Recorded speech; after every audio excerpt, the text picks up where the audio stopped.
כמה שנים הסתפקנו בכל כך קצת. שלשום הגענו הביתה אחרי יום מלא עם הילדים. בעלי אמר לי, אני מקלח ומרדים את הילדים, לכי תעשי מסל.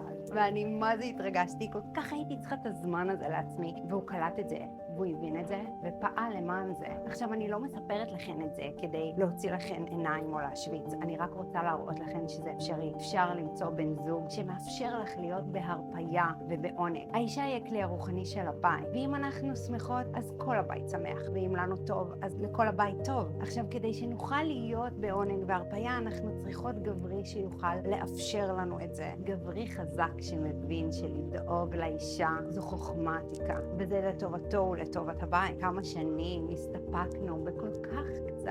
הסטנדרטים שלנו היו כל כך נמוכים. אבל לא עוד. אנחנו יכולות לבוא ולדרוש את מה שמגיע לנו. להאמין שאנחנו ראויות, להאמין שאנחנו יכולות יותר, זה לטובתנו ולטובת הזוגיות, לטובת הבית, לטובת השפע. כי כשאנחנו נינוחות, כשאנחנו במנוחה, כשאנחנו בהרפיה, לכולם טוב.